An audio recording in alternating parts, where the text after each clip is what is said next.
Well, hello out there. Hopefully you can hear me okay if anybody's out there right now. Just going to wait while it loads on YouTube. If you have any questions or comments, just send them. I'll try to check the multiple sites that are going on.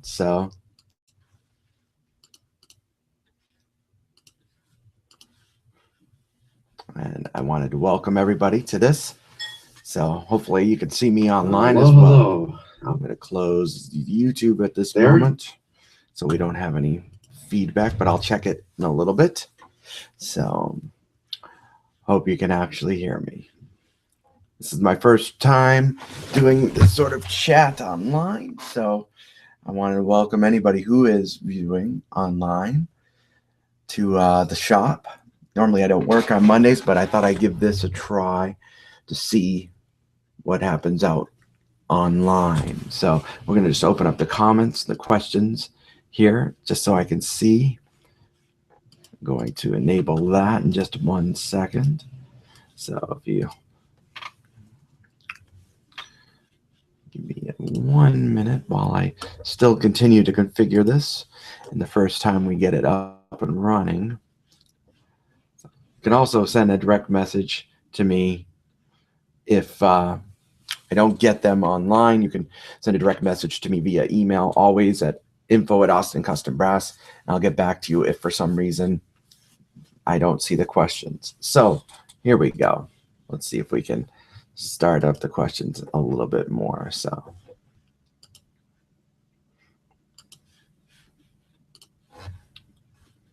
hope everybody can hear me out there who is out there.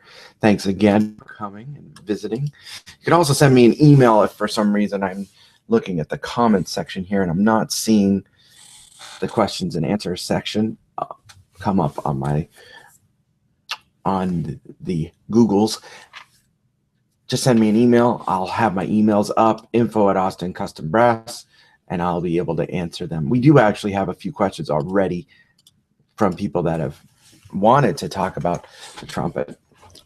The shop itself and the trumpet they're my two passions, is things that I actually absolutely love. So I'm hoping that you can spend some time here. Now in the future, we'll hopefully have some guests come, people that come and hang at the shop. By the way, if people don't know, my shop is located about 15 minutes outside of Boston, and you might hear a train run right behind the shop here. I don't know if my mic is that sensitive. If so, that's the commuter rail that will drop you off. They won't drop you off while the train's running. That's probably not a good idea, but we can pick you up easily. It's even a 5-minute walk from the commuter rail. So, all right, so let's open up some questions. First, I had a question from a gentleman. I think Zachary had asked a question about tuning slide shape. So we'll answer that one first because it's the first question that we received. I have a whole bunch of trumpets lying around here, my general computer area, so I might show you a few different things. First and foremost, this trumpet right here, which I love. This is my Adams A1. It's a trumpet I actually helped design with my friend Neil Adams out in Holland. This trumpet actually comes with 2 different tuning slides. I don't know if you can see the slide. I'll get a little closer to the camera. So traditional semi-rounded slide. Recently, I just designed a trumpet with Neil, customized off his A5 trumpet. And you can see the difference in this slide right here versus this slide. See this and see this? They're going to bash each other and everything's going to happen badly. But nope, the one on, I would think you're right, and the one on is this A5 trumpet. You can see actually, well, let's see if I can do this a little bit better. The shape of this slide, I'll bring this one a little closer. It's very square, extremely square. This one is semi-round. And then, of course, hold on 1 second. If you go to the spinning chair, there's too many trumpets. I need more trumpets. You can see this is a shape of an Adams A4 trumpet. This is actually one of the A4 shepherd's crooks. The fully, it's even more than rounded. We can call it an ovated type of slide. You see there's a shepherd's crook on the back as well. It's a great little horn. why do all these designs? So why have all these different shapes? Partially, it's a balance, to be honest with you, depending on the type of the trumpet. For my A1, it actually comes with two different sides. They're both the same shape this way, but they're actually different shapes internally. One is a straight, what we would call cylindrical bore of 0.460 in a US or 11.7 millimeters in a metric conversion. I use that slide when I play more aggressive things like lead trumpet and shows, things I need a little bit more pop. The other side is a conical slide, which is a gradated bore, so it actually curls all the way through and it enlarges over time. This has the feeling of a warmth without going to a smaller bored trumpet. For instance, I used to love, and I still do actually love, the older Martin trumpets, the older Holton trumpets. Some of them have very, very small bores. Handcraft Imperial that I have is a step bore, which is 445 here, and it goes all the way down to 453 on the bottom. This sort of has the same concept without going that small. So it's an easier transition for a lot of people in terms of the sound. The brass spire trumpets, which Zachary had asked about, those are designed with that slide in mind. In actuality, if you look at the length of the lead pipe, which is this part, we'll not talk about the receiver or the other parts of this, but the lead pipe here, this is also going to determine the shape of your slide. The Adams A4 has a much shorter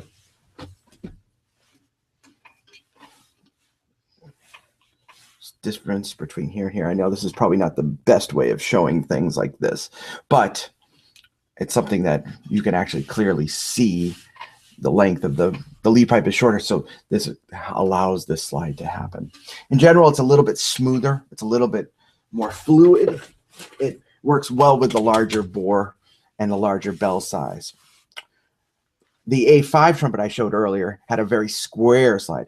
I've actually wanted a horn that would be really great when I'm playing loud acoustic gigs, and I actually don't have a microphone. I just played something on Saturday night where I was playing very, very loud, and I didn't have access to a microphone and competing with large guitar amps. So what do you do? You have to figure out a way to carry through that sound. It's a tough equation. As bands get louder and louder and louder, they expect the trumpet player to keep up. Not always the case, especially for someone like myself who doesn't practice the 8 hours a day that he used to. This slide actually helped a great deal. A lot of people who play it, they go, I prefer the other slide. But for me, it's a wonderful, wonderful compensation overall. So the best thing that I've heard many people say, be it Bob Malone or Bill Cardwell, great acousticians and designers on their trumpet, is you want to think about a very simple equation. Everything affects everything. So you change one aspect. You change, for instance, this trumpet. I don't know if you also, this better view than you don't have to see my face. This trumpet has three different, let me pull this a little higher, three different valve caps, first, second, and third. In actuality, all three valve caps are different alloys and different weights. First slide, can't see it because this one is gold plated. It's a little bit of camouflage, to be honest. First one is nickel silver. Second one's yellow brass. Third one is a little bit heavier and a different type of brass. Little tiny things, changing by a gram, changing, for instance, another thing we'll talk about later on. This has a Bob Reeves sleeve. It's one of my mouthpieces that has been changed with a number 5 sleeve, so I can actually fine tune the gap coefficient without changing the actual gap itself. We do offer that downstairs at the repair shop, but it's much easier to set your mouthpiece up this way. So that's the first part of it. It's like where you have all these different components of different weights, different alloys, different materials. The bell on this trumpet, this is my A1 again, is a sterling silver bell. Sterling is an amazing alloy. It's expensive to have on an instrument, of course, because you're putting pure silver from here all the way through the bell.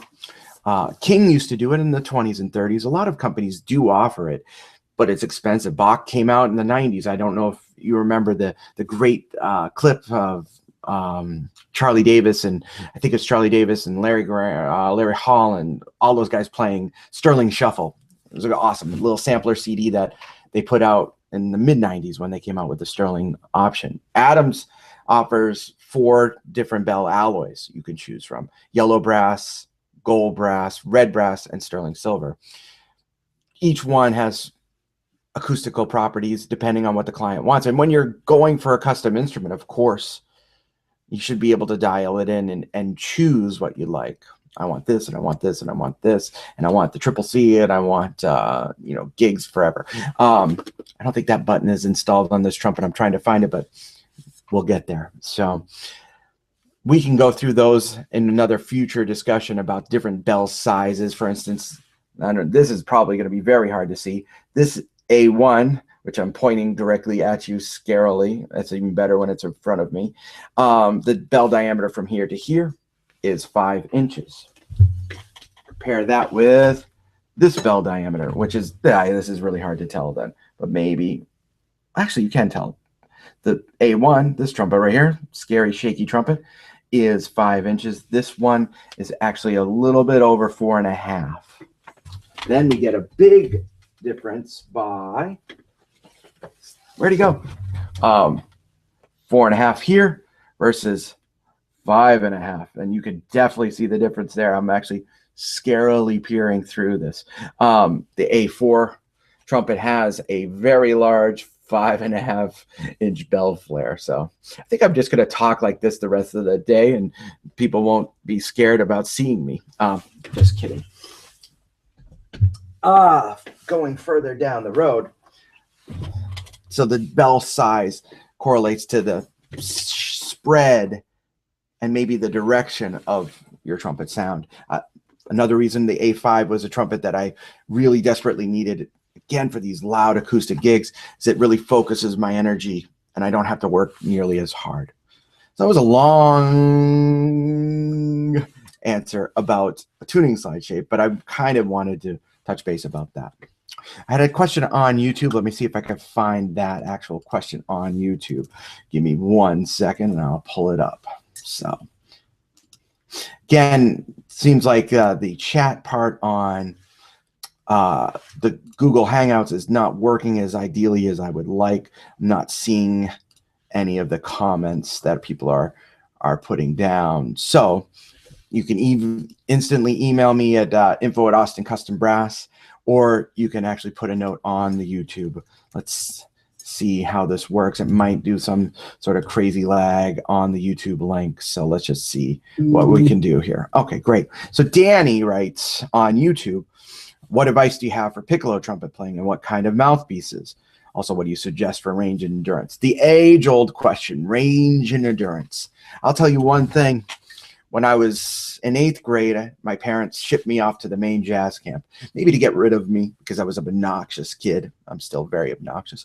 But probably because they thought I had some sort of tiny interest in improvisational music. I got there, I was by far the worst trumpet player at the camp. Sitting in the back of the row, basically taking my horn, and I don't know how this will sound, but you know, like really awful trumpet player. And I was so lucky because there were 3 trumpet teachers at the camp. The 2 names you'll definitely know are Bob and Chuck Finley. They came to Maine to summer, to vacation. I was so lucky because they set me up with the Caruso exercises, which a lot of people are scared of Carmine Caruso's teaching philosophy and methods. I will tell you, I was a hick from Central Maine. I didn't have any idea whether it worked or not. So I started they gave me the 6 notes. They gave me some of the intervals. They gave me some of the slurs. I did those every day. I could barely play a tuning C in 8th grade.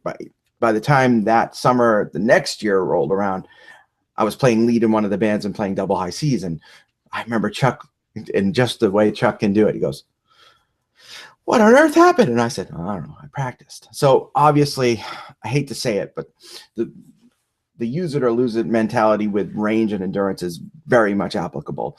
The more you play in a smart way, the more endurance you'll have.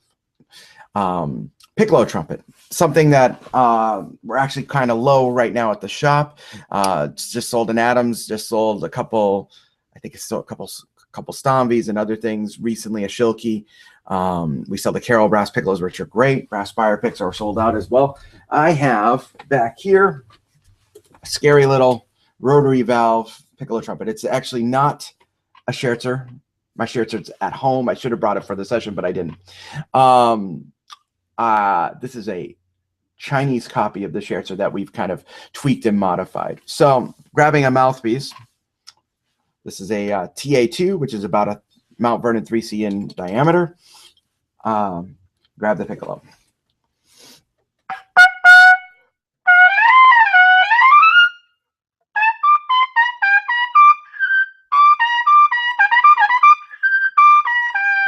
So I haven't played piccolo in a long time.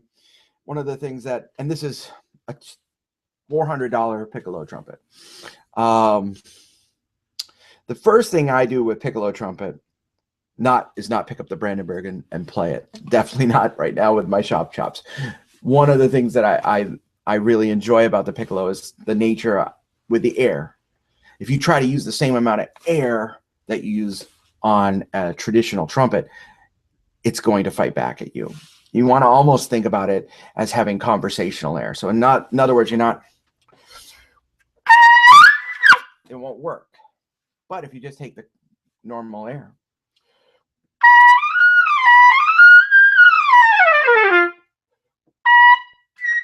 you take the normal air stream, it works much better. David Hickman has a fantastic book on the piccolo trumpet. Jerry Webster has a great book on piccolo trumpet as well. I know that we just opened up with Hickman Music in the shop, so we'll have those listed in the next few days, including the piccolo book. That's a great place for someone to start, taking things like Clark studies and just doing them nice and quietly, or even the Vizzuti. I actually like Alan's technical studies really well.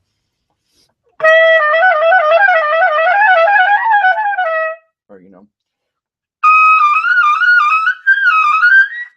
just taking them nice and easily. Yes, again, this little Chinese piccolo trumpet is fighting me a little bit, but that's okay. Next time we do a thing on piccolo trumpet, I will bring my good piccolo trumpet in.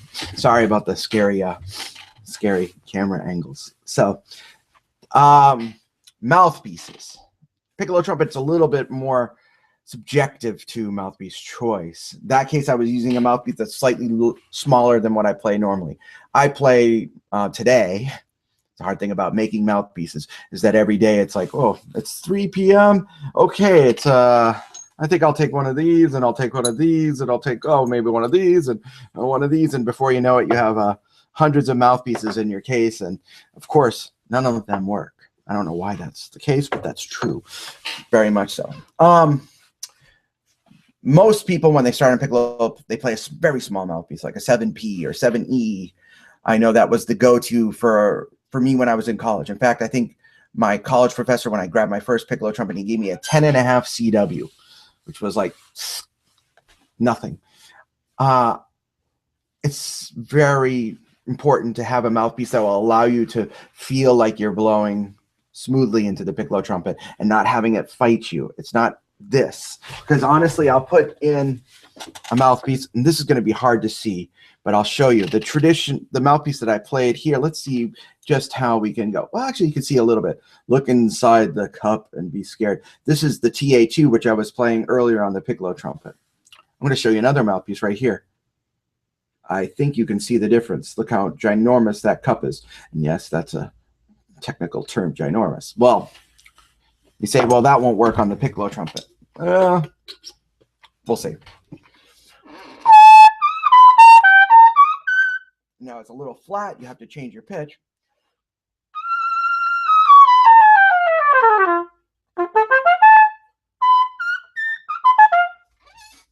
I don't recommend that large of a mouthpiece. That's actually deeper than my deep flugelhorn mouthpiece, which is quite large. I don't recommend something like that. But I will say, if you have to use it, you can use it. I remember playing Michael Hayden up in was it Denver? Or it wasn't even Denver. It was somewhere even higher than Denver. And I remember feeling when I got into the rehearsal room, feeling like I was playing into a brick wall. It was so much tension and so much back pressure that I rummaged through my case. This was back in 2006, 2007. And I desperately looked around. I found a 1 1/4 C. And I was like, well, I guess I'm going to have to use this.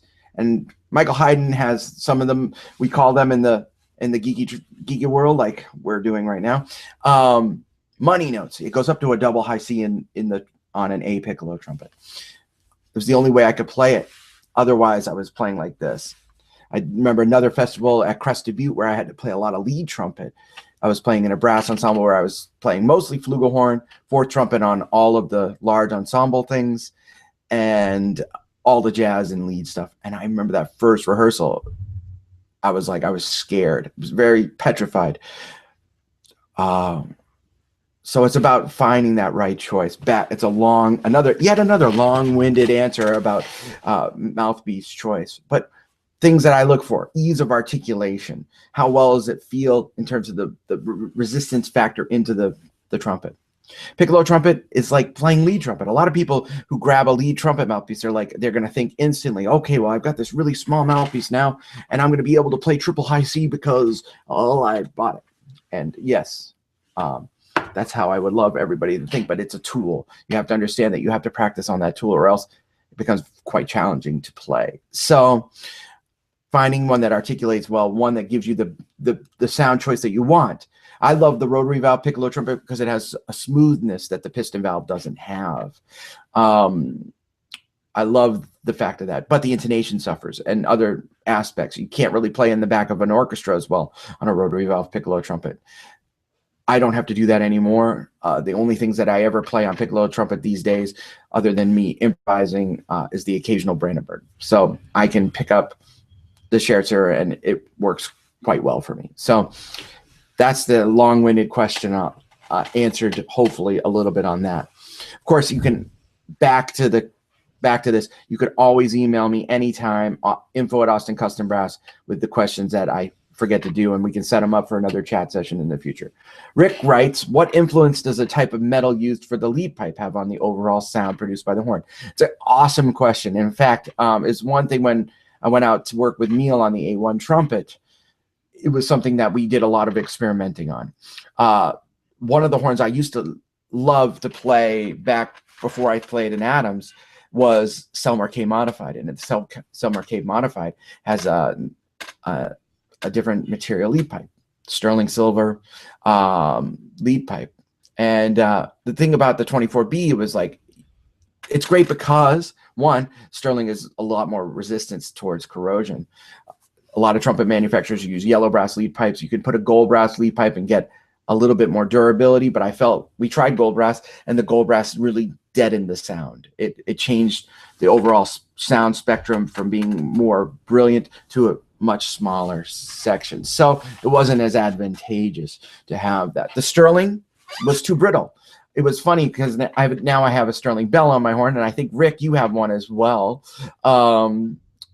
Initially, I was very opposed to the sterling because sterling is an interesting alloy. When you play it soft, it's nice and warm, and it's actually a little bit wider than the same weight in another alloy, say sterling to yellow brass.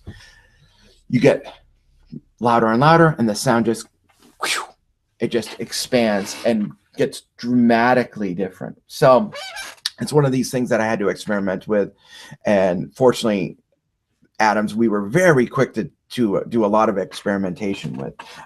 We did different tuning slides with the different alloys. So when I left the factory with the prototype A1, I think I had 7 or 8 tuning slides, all of different materials: yellow brass, gold brass, red brass, sterling silver, nickel silver. And then I think, then ones with traditional water keys and with the motto keys. So I guess there was maybe, I don't know, I have a pile of them from Neil, so I can't really remember. But you want to think about it in terms of back to the lead pipe thing. I think there's a reason why we all the trumpet manufacturers and all the mouthpiece guys, we sort of gravitate, at least in my opinion, towards tried and true methods from the Besson family, methods from Vincent Bach, methods from some of the great companies like Kahn, who had thousands of patents on musical instruments, because they work. I know that a friend of mine is making a trumpet with an aluminum bell. It's pretty cool. I hope that it works. I know I tried years ago. Mark Curry made me an aluminum mouthpiece, which was great. It was great for those loud gigs. It really sounded like someone, who put a chainsaw in my bell. It was great, except for people who didn't want to hear the chainsaw sound. So, anyways, I hope that answers a little bit of that question. Another question that we have here: what are your thoughts on the mouthpiece bore/backbore trade-off? Only thing I can think about this question, I'm not sure if I get it exactly right. You're talking about an interchangeable mouthpiece selection, because obviously when you're doing an interchangeable throat and backbore, in most cases you have to elongate the throat. There are good and bad things about that. I think in general, a longer throat keeps the energy. This is all, by the way, I want to just preface this by saying one important thing. This is all things that I believe in, and I'm definitely still finding out so many things in this long journey, being a musician / machinist. In fact, tomorrow, it's very exciting. Tomorrow morning, we hopefully will get our first CNC machine downstairs, which is exciting, so we can start making mouthpieces downstairs. If I don't end up with 6 fingers, I don't know, maybe I could join the mob or something instead of making mouthpieces. But in general, I'm definitely more into the one-piece mouthpiece setup, and the reason for that is that I can control the balance between the entrance into the throat to the backbore. We do use interchangeable cups and backbores. This, for instance, obviously is such a thing. It's great for clients to try out mouthpieces here so they can change the resistance. And they go, oh, well, I think you want to set up this mouthpiece with this and this.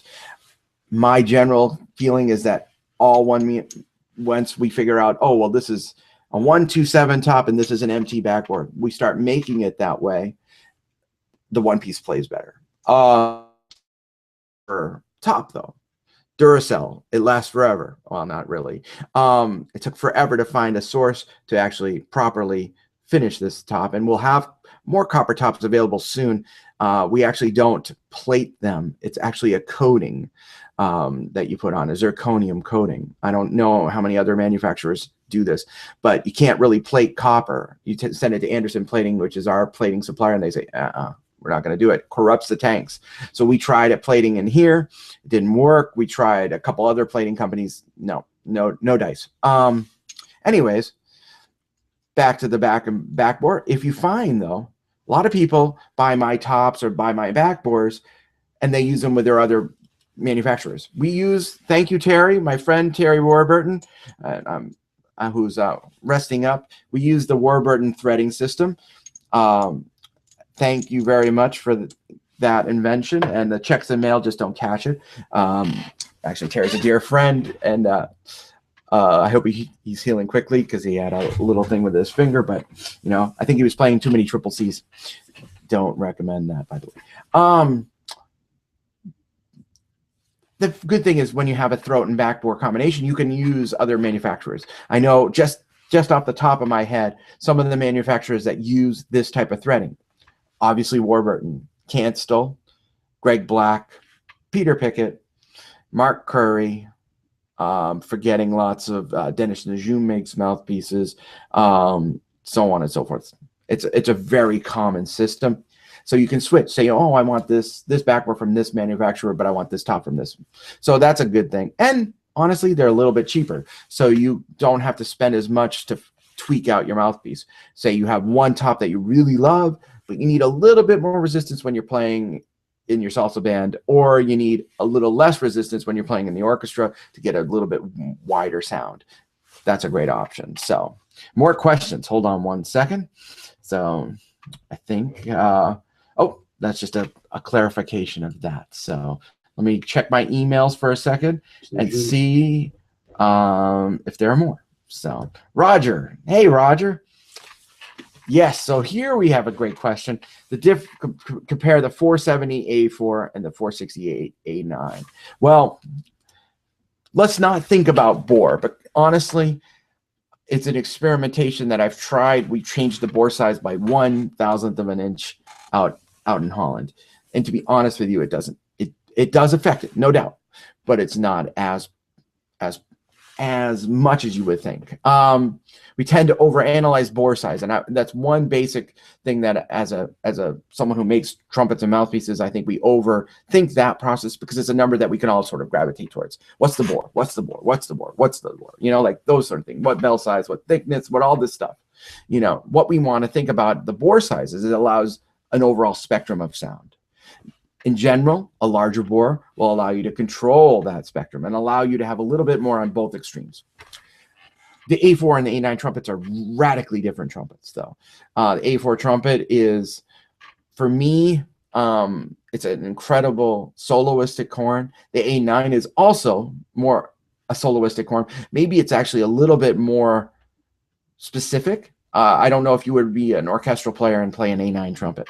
It's because it's based off the Martin Committee design from the 40s. I think it has a little bit more width in the sound without going to a bigger diameter. So, and it has a little bit more efficiency overall versus the A4, but that's a really subjective thing. That's to me, not necessarily to the mass out there, what that affects what. I wish it was like, it was only this or only that, but it's not. It's something that we can't control. And remember, this is the other thing that we see here with the repair shop downstairs. You get your new trumpet. It's 0.464. And you're all psyched. Oh, look at my board. It's awesome. And then you stuff your face with cheeseburgers and fries. Not that I've ever done that in the past. No. Oh, we got 10 minutes to eat on the set break, throwing all of our chocolate milk in there. And all of a sudden, 3 weeks later, you're not at a 464 bore anymore. You're at a 462 bore. And also a biohazard. Clark Terry, who's a very dear friend of mine and idol, he told me that his trumpet teacher, when he was young, told him to pour, this is going to gross you out, to pour buttermilk into his trumpet. So you take the trumpet, and this is sparkling water, so it's not going to be the same, but I'm just going to pour that in, right? And then close the case and let it sit for a week or two. You imagine how funky that trumpet would be. So we won't even talk about how Hot Lips Page got his nickname. That's for another session entirely. But so back to the question, Roger. Playing and sounding, they're completely different horns, so I can't really elaborate into that. So let me just check a few other places to make sure that I'm not losing questions here. But of course, please keep those questions going. Let's see how technology is faring on our end here. So, okay, so we're good there. That's always a good thing. And of course, another thing I wanted to tell people here, you can always on YouTube hit the subscribe button and you'll get posts and videos. Often what we do here at the shop is we love taking trumpets and playing trumpets. I do have a bunch of horns and a bunch of mouthpieces. I had another question that just came up online about my blanks in my mouthpieces and asking me, why do you have so many blanks? Well, here's something that we want to clarify. We started with, oh goodness, I'm trying to think, like, it was definitely over 10 blanks. And the blank, if you're wondering what the blank is, it's the external shape of the mouthpiece. Be it this, which is, if you look at this from a distance, this is a traditional, I call it my traditional blank, but a lot of people say, oh, it's a Bach blank. And to be honest with you, I only made this so some of my friends who are playing in orchestras, they wouldn't say anything when they saw this guy. Because a lot of people hear with their eyes these days. They don't necessarily hear the acoustical benefits of different mouthpiece designs. Anyways, we have, let's starting with our standard blank. Bing! If you wanted more traditional blank, we have the traditional Bach shape. Very, very popular blank in my line. It's a medium weight blank. This is the modern blank. It's more like a little bit of a tulip shape. Somebody said to me that it looked like the old trumpet blank. And I never thought about that until after I made it. And I'm like, well, it actually kind of does. So this one is also, by the way, shortened. It's shortened to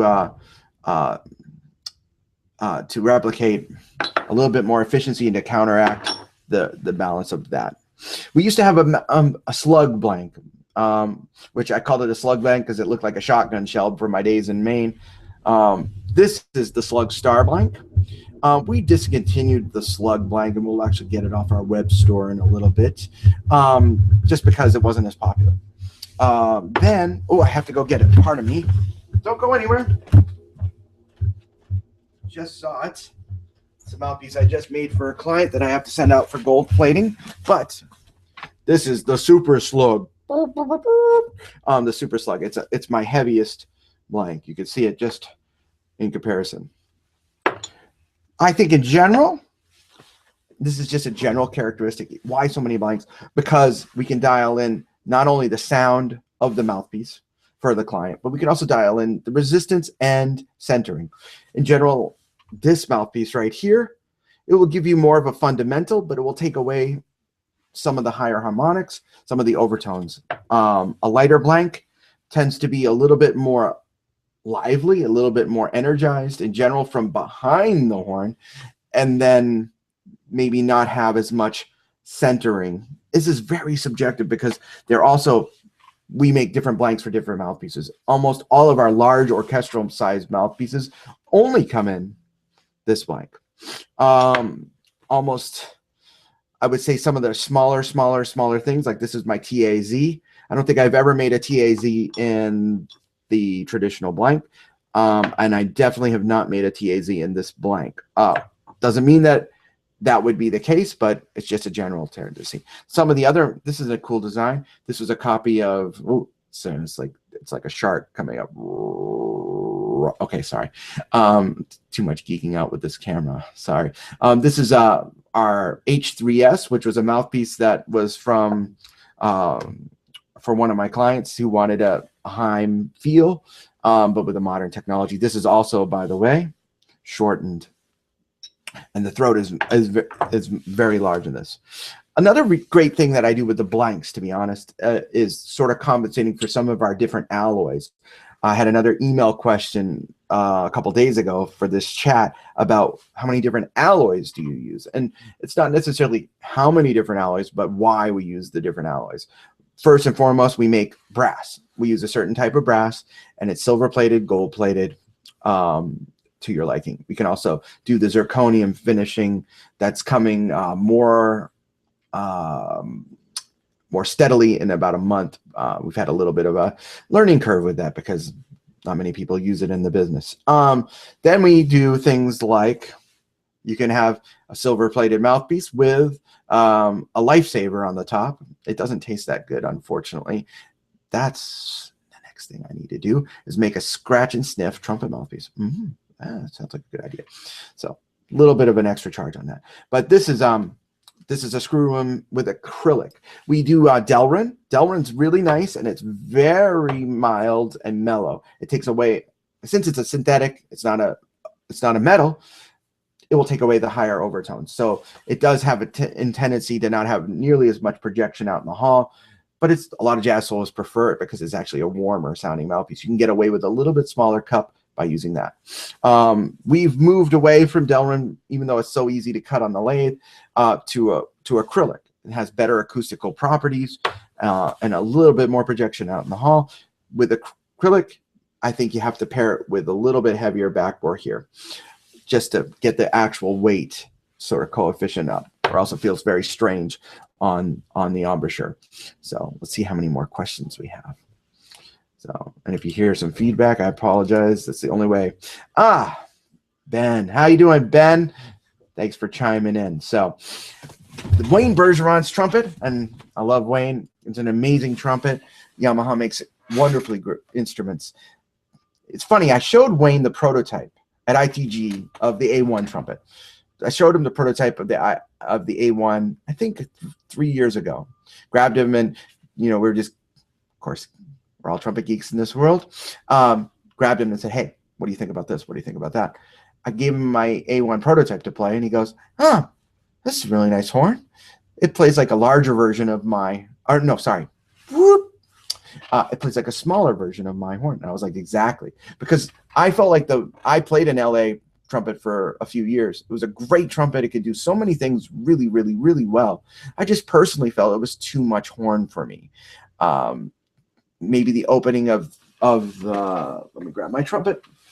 A few factors in that. Some things that when I was lucky to work with someone like Neil Adams, who was a genius of trumpet design. The things we could do, we actually built this horn from scratch in 1 week. It was incredible how fast the development process was going. But one of the big differences between, say, the LA trumpet and this trumpet is the opening right here.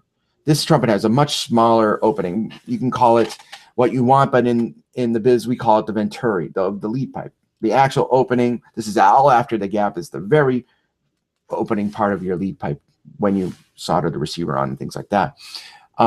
His was much, much, much bigger. We measured about 6 of them. They all were around a certain general number. We don't need to go into numbers here, or else you'll leave the room with an ice cream headache, banging your head against the wall. Trust me, we do it all day. This is much, much smaller, much more manageable. And the reason for that is simple. Back in the days before my shop, I would practice probably 4 to 6 hours a day, and then play a job at night, or, whatever, fall asleep at 8 o'clock. Oh, the days of having okay. Anyways, those are good days. Those are long gone though. Nowadays, I can't do 8 hours of practicing. I have so much time and responsibilities with the shop. I have to make sure that everything I'm doing is geared towards this, which is an awesome thing, by the way. So I wanted to design a trumpet that made my life a lot easier without sacrificing.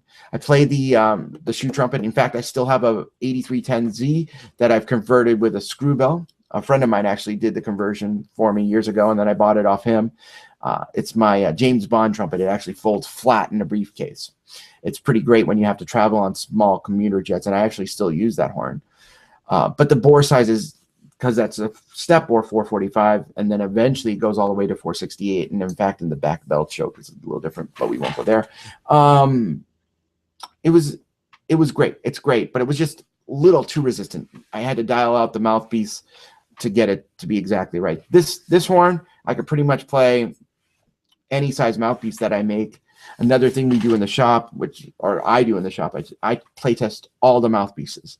And so I always have this sort of steady like muscle confusion going on, be it something that's bigger than a Monet B11 in a comparison chart to something like the Elgato. I don't know if people have seen the Elgato. I should go get it and see it, but that mouthpiece is tiny.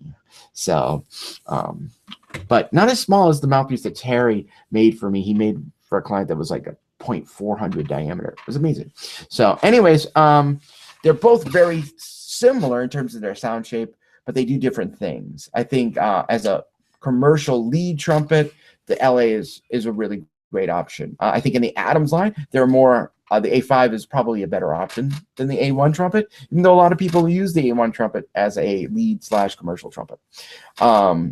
I use this, I could use this for everything, but the joys of owning a shop is I have an A5 that I had made for me. So anyways, I hope that answers the question. If you need to elaborate any more, of course, with all these questions, please email me at info@AustinCustomBrass. Send me a note. Be happy to answer it after the chat's over. So let's keep going here and see if we have any more questions. So far we're good. So that's good. Now I can ask a question for anybody who's out there. I did say, I don't know if people saw this in one of the posts, I would take requests. So if anybody wants me to do a little noodling on the horn, just send in a request. So other than I got a great request once at a gig. I think I've told a few of you out there. I was playing this gig. It was supposed to be a jazz club, which is always a bad thing.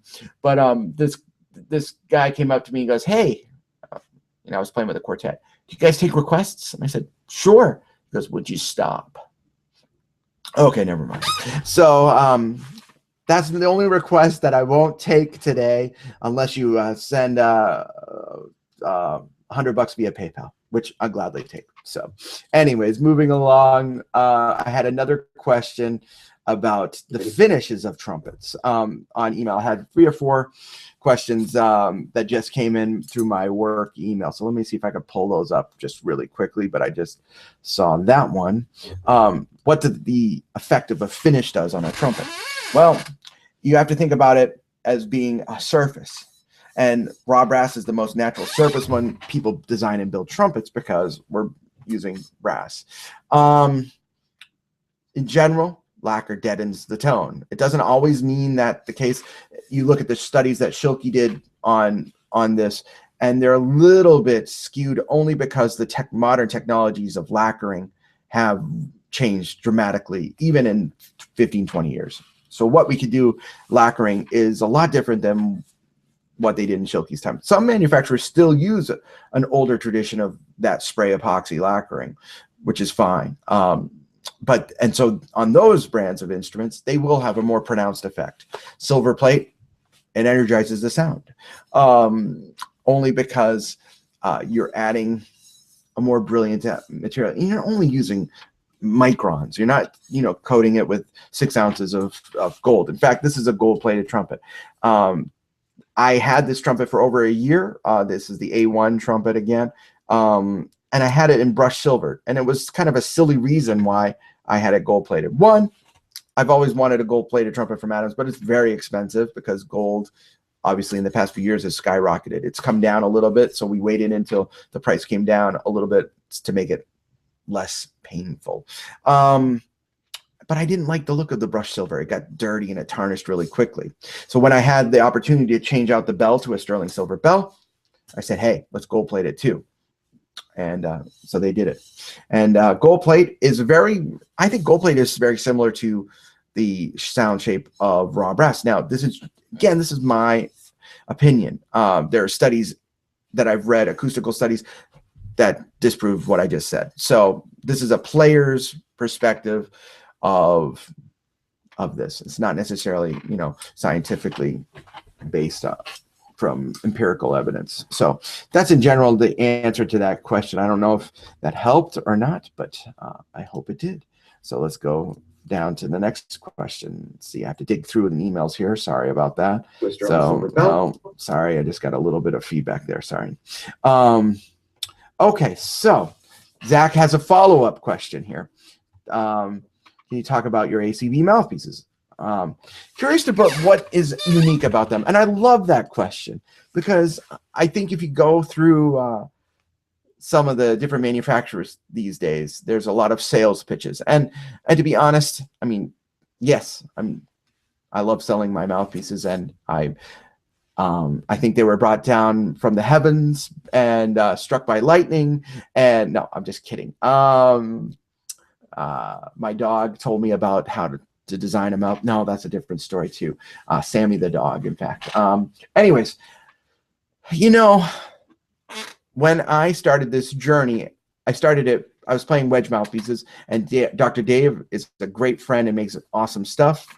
We actually have mouthpieces at ACB that are collaborative, ACB and wedge mouthpieces that utilize his patented rim. And they're great. Clients love them. I started this journey with mouthpiece design because I felt like I had so many classic mouthpieces out there, designs from the 20s and 30s and 40s. I had shoebox full. Some of my friends in the business, older musicians, gave me these mouthpieces, and they were really kind of things that I wanted to research and study. Like, what made these things tick? Why did this mouthpiece feel so good versus a modern mouthpiece? So we started designing them, drawing them on the CAD software, and trying to make them a little bit more appropriate for a modern trumpet player. Things have changed. The halls have gotten bigger. Marshall amps have gotten louder. So our needs as professional musicians have changed versus having the 10.5C mouthpiece size. For instance, a lot of the commercial players back in the 40s and 50s played small mouthpieces. And I'm not necessarily talking about orchestral and, classical musicians. I'm talking about guys like Dizzy and Roy, Charlie Shavers, Clark Terry, Bernie Glow, Conrad Gazzo. They played stuff that is in a 7 and a 10.5 range. Now, a lot of that's not always set in stone of what works what. But for instance, the TA1 mouthpiece, which is the first mouthpiece I drew on the computer software, was literally Clark Terry's mouthpiece to start. We had it reverse engineered and scanned into a digital file, but it was way too small, way too flat. I mean, the mouthpiece itself is like playing a table in terms of the curvature. Also too shallow. So we pushed out the diameter from, I think it was, I'm not sure, it was around 610. And then we pushed it out to 642, which is a little bit smaller, 642, 644, depending on where you measure it. A little bit smaller than a 5, we'll say. The cup was deepened, got a little bit more depth to the sound. The shape of the entrance to the throat was changed with the advent of how we can get into the mouthpiece utilizing CNC machines. We can get a little bit more accurate in terms of the blend between bore and back throat. So that doesn't necessarily answer your question, Zach, but one of the things that I wanted to do is replicate some of these great older mouthpieces, but make them applicable. For instance, the Mount Vernon 3C is my MV3C is by far my #1 selling mouthpiece. It's an amazing mouthpiece. It does so many things well, has great color, depth to the sound. I think it's popular because you don't have to go on eBay like I did when I was designing them and making, I bought 4 of them, cut one up even to measure the back bore, and they cost between $200 and $400 a piece. So it was a very expensive project. And the other good thing about having a modern mouthpiece, and a lot of us out there are doing this, I think, is that if you order that mouthpiece, you lose it, say your horn gets stolen. You order that mouthpiece again, guess what? You're going to get that mouthpiece again. That's a great thing. I think it's very important to understand that with our technology improvements every single day, that these mouthpieces just get better and better and more consistent. So we don't want to have things a thousandth of an inch off. We just measured one of our mouthpieces. We have a blowout sale on eBay of a lot of older mouthpieces, or we buy used trumpets and we get mouthpieces with them. We got 2 10.5 C's, Mount Vernon 10.5 C Bach mouthpieces in an instrument that we bought. I think it was an old trumpet that since we've sold, but we measured them. The first one was very similar to where the Mount Vernon 10.5 C parameter would be. The next one, I was playing it. I was like, oh, this one plays really great. It's really fun. It's easy. It still sounds like a 10.5 C, but it feels bigger. So I have a custom tool that measures inside the mouthpiece to measure diameter. By the way, a lot of manufacturers measure in different places. So when you look at a comparison chart, it's not always the same. I know I've talked to Terry about this. Terry measures at a certain distance. I measure at a different distance. So it's kind of an arbitrary distance, but I found that where I measure is similar to 2 or 3 other manufacturers in the biz. Anyways, moving along, this other 10.5 felt so great. It was unbelievable. It was 0.651, which is, it's kind of like if you had a Monette mouthpiece, it would be like a B6. So 3C and it said 10.5 on it. The modern machinist and hopefully the modern designer will alleviate those problems. So if you ordered a 10.5 from me, and then you order a 10.5 from me 6 months from now, you're going to get something that has some variance. Hey, let's just be honest. Temperature changes downstairs will change the lathe. Buffing will change the lathe. We've tried auto buffing. It doesn't work that well. We're going to keep working on it, and hopefully we get it soon. We're always striving to make a better mouthpiece. There's no doubt about that. We don't change our model names and things like that. We're just trying to continually make better stuff for the clients out there. So you have a good setup right there. The 14A4A and the Vacchiano. Stork makes great. Both companies make great mouthpieces. So, but that's just my basic premise, and seems to be very popular. The mouthpieces are we just opened up with the biggest music store in the world. So any of my friends out in Europe, you can order my mouthpieces at Thomann Music, which is a incredible music store. And we have a bunch of dealers here in the United States. Most notably is my good friend Josh Landris, who has a great shop in New York City, who's selling lots of mouthpieces for me. He probably actually has more mouthpieces in stock than I do. So, well, okay, maybe not. We have about 800 mouthpieces right now in stock. So we're pretty well stocked up if you need something. Of course, anything custom, just email us. We'll be glad to help you out there as well. So, all right. So, okay, we have a few more questions. This is great. I'm going to keep going until I see the questions stop. So if we're here until 10 p.m., I'm sorry, get a comfy chair. So, explain the difference effect on bore sizes. Well, we talked a little bit about that earlier in the chat, and thank you so much for your question. The bore size, you can think about a bore size as just being an overall determining factor of, again, I'm going to preface this one more time by saying this is how I feel, not necessarily what's set in stone, carried down by Eldon Benj and Reynolds Schilke and Vincent Bach and H.G. Greenleaf. You're right. It's, it's or C.G. Greenleaf, sorry. So I always think of Greenleaf as in Talented Mr. Ripley, not necessarily Kahn. But anyways, moving further back, I chose a 460 bore trumpet for this reason. It does everything really well. It does the soft things very well. It does the louder things well. Sometimes if I want a little bit more spread, I'll go to a larger bore trumpet in the shop. For years, I played a smaller bore trumpet, and I loved the fact that it stayed compact. So getting around the trumpet was easier. Navigating the trumpet was easier. But the problem with the small bore is that I had a very, very narrow shape. So one of the things that we recently did was design this, tweak the A5 to make it with a smaller bell, still 460 bore, and change the tuning crook to do this. Again, I'm not a humongous believer in the differences of bore size. I hate to tell you that. I feel like this section of the trumpet, the very initial entrance, this first 1.5 inches, 2 inches, is more important. Unless you're playing something that's a 0.390 bore, okay? And I understand that. Kahn, the perfect example of this, by the way, is the Kahn Constellation. Everybody plays the Adams A6 trumpet, which is based on the Constellation. It's a modernized take of the Constellation. Different braces, different bell, different alloys, different, a lot of different tweaks on that original base design. But they say, oh, this horn plays so open. And it's a small bore. It's a small bore. It's tiny. But you would say, well, why does it play open? Almost always when I'm working on a mouthpiece with a client and they say to me, can you make this more open? Can you make it more open? I'll say, well, let's try something. And I'll take this back bore and I'll take the back bore off and we'll put on a back bore much, much, much smaller. And they'll look at me and they go, oh, that's perfect. They wanted it more open, but we made it smaller. And the reason for that is the body perceives resistance in most cases exactly opposite of how it's supposed to be. So we want something more open, you might make it smaller. But we think of this as being, oh, well, if I have a bigger bore, I'm going to have a bigger sound.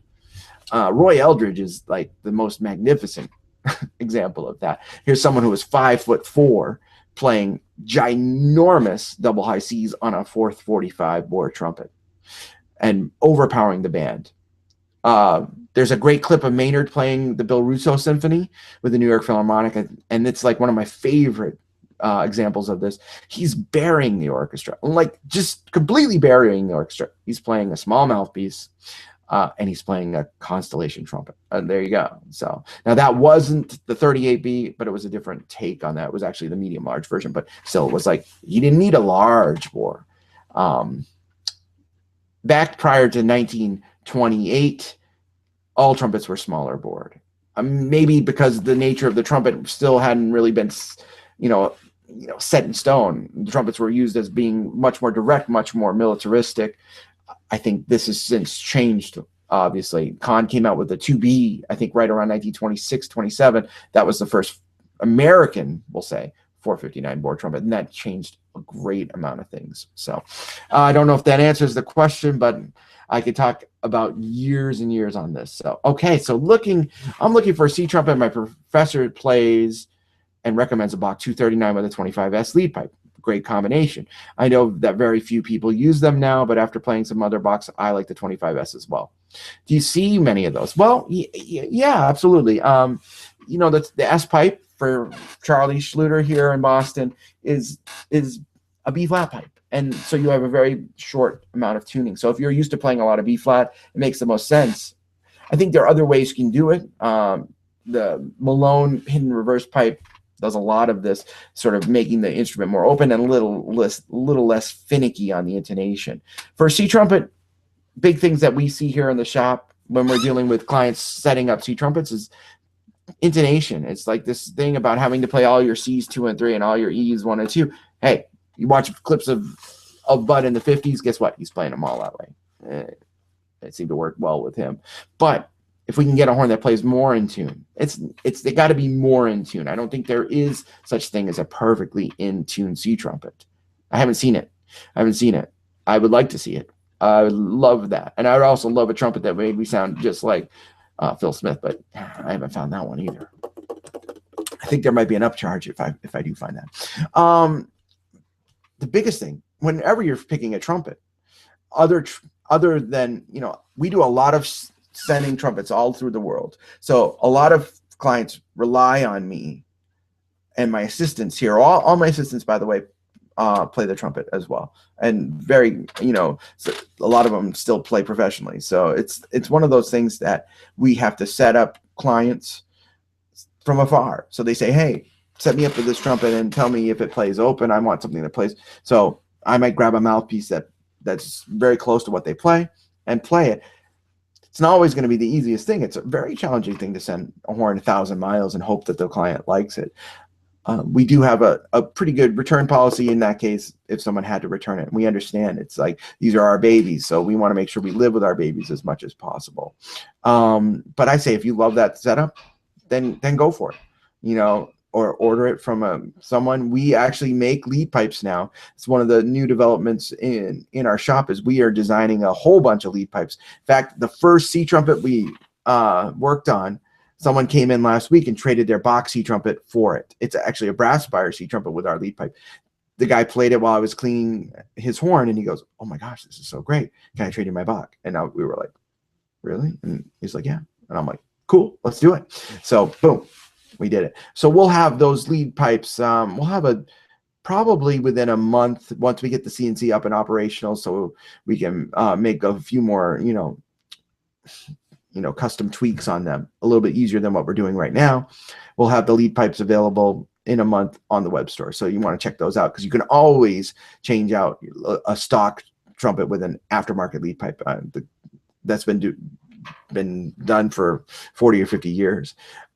So anyways, I hope that answers that question. Let's see how we're doing on more questions.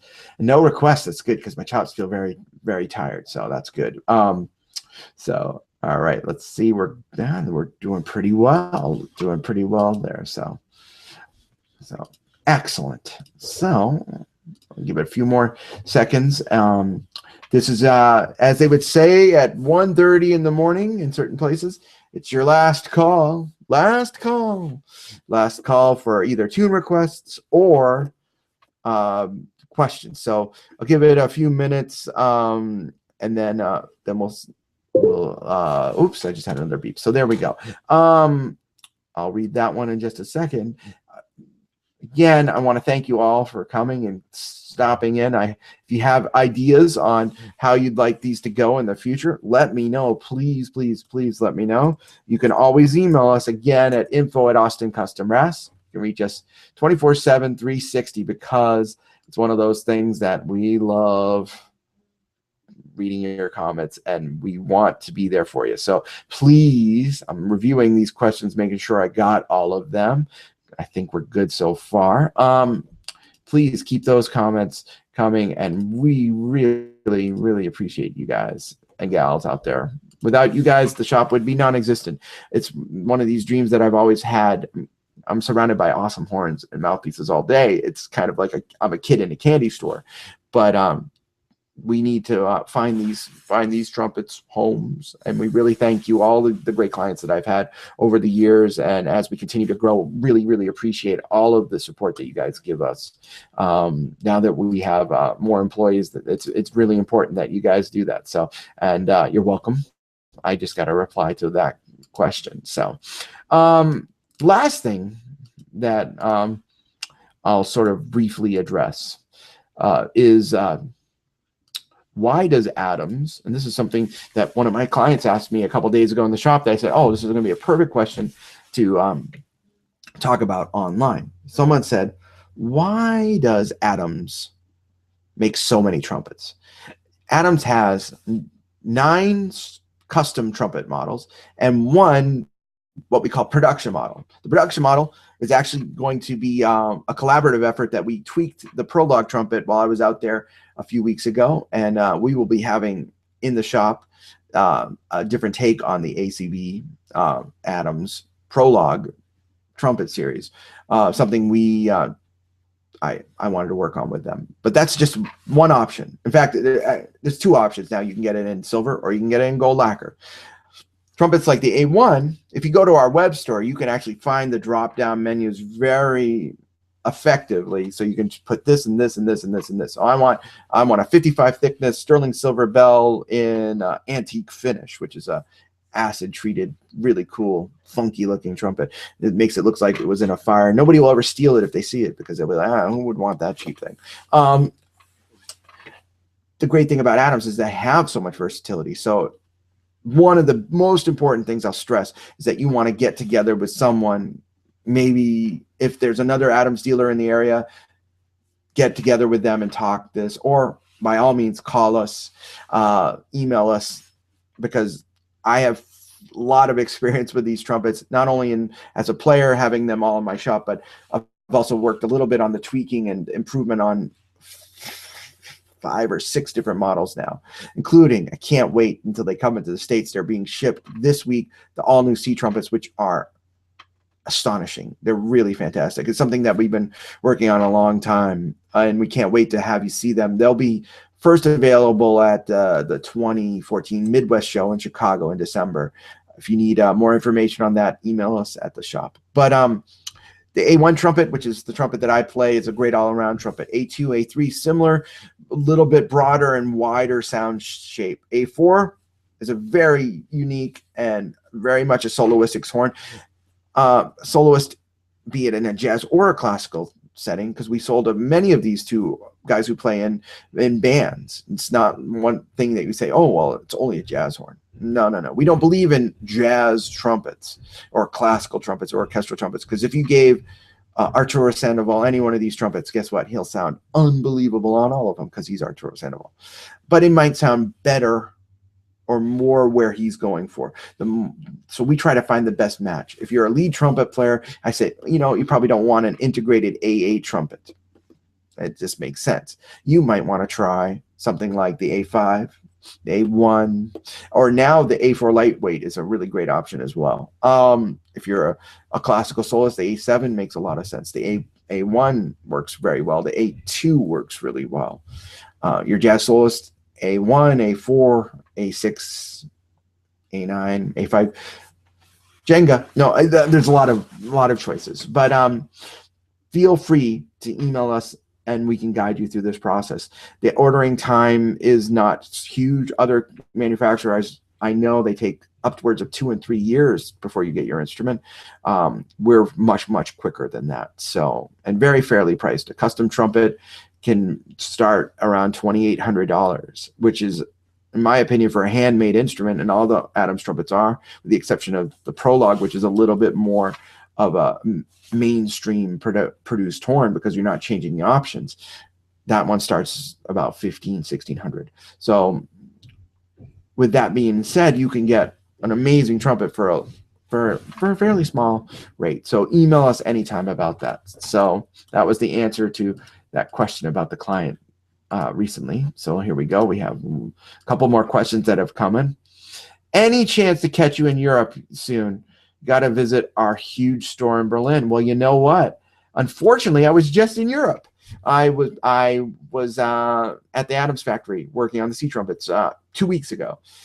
The best thing we can do is if you want me to come and hang at your shop. And yes, I had another question. Do I still play? I played last night. I played Saturday night. I do a lot of performing still. It's part of what I do in the shop is I want to make sure that I'm still performing. I don't let my shop suffer, so I can't go out like I used to do. I can't do 3 and 4 month tours like I used to do when I was a wee young laddie, playing at all the the senior centers and retirement homes, baby. You know what I'm saying? Anyways,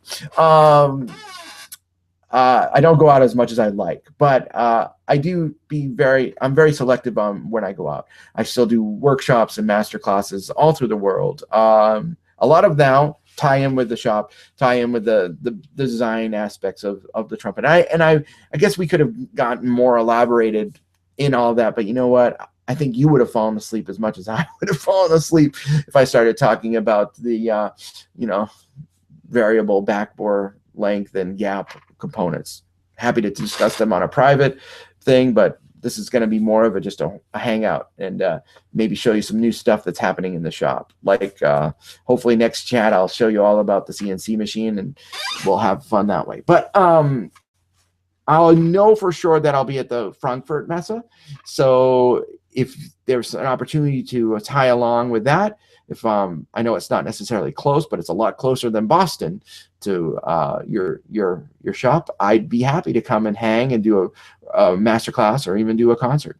Just email me. Again, email us at info@austincustombbrass.com, and we could talk about that. It's far less than what you would think in terms of compensation. It's only 20 million pesos. Oh, wait, sorry. No, it might be a little bit more than that. So I think at that point, someone, oh, wait for it. Let me grab my mouse. I think I actually have a song request. So, and I'm not, I am not going to play any Herb Alpert, even though Herb was like a great, that was the first tape I ever had, was him playing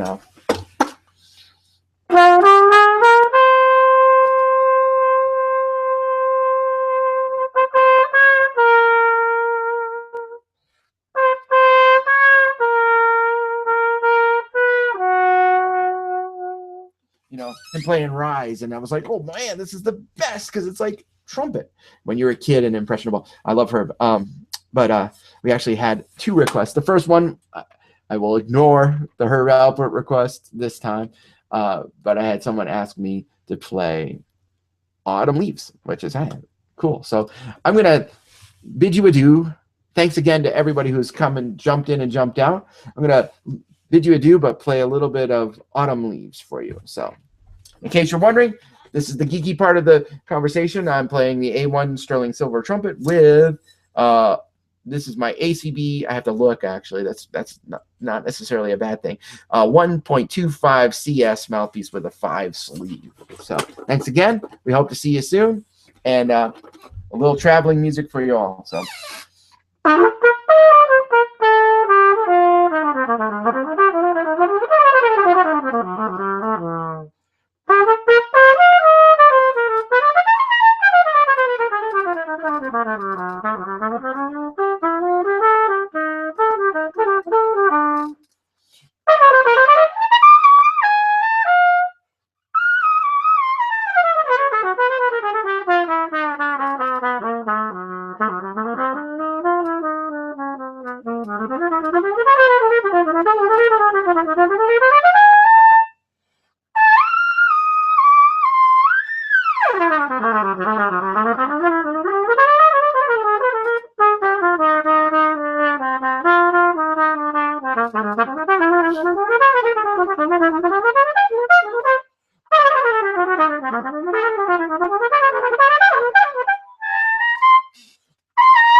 Thank you all for tuning in. Hope to see you next time. Have a great night, and thanks again.